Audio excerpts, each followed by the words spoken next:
At least ప్రొడ్యూసర్ని బెదిరించైనా మాట్లాడించాలి. రండి. మీరు చాలాసార్లు మాట్లాడారు. అలా అయితే నేను ఎన్నిసార్లు మాట్లాడి ఉంటాను?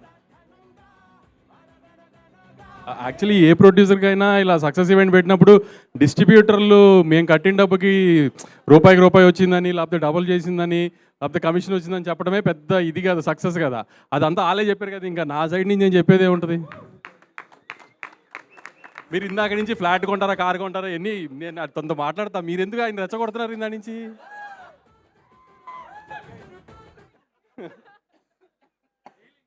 నీకు నాకు అంటే సంవత్సరానికి 2-4-5 సినిమాలు ఉంటాయి, మన 10 ఈవెంట్లు ఉంటాయి, 20 ఈవెంట్లు, మనం ఏం తర్వాత మాట్లాడుకోవచ్చు కదా.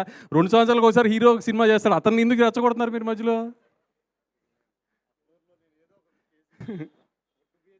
మన ఇద్దరిని కలిపి కొంటది ఆవిడ, మీరు ఆవిడికి మనం గిఫ్ట్లు ఇవ్వటం ఏంటి? అదే అందుకే అంటున్నా. ఇక్కడ నుంచి ఓవర్ టు నవీన్. ఇంకా నా మంత్లీ ఈఎంఐ మీకు పంపిస్తూ ఉండండి.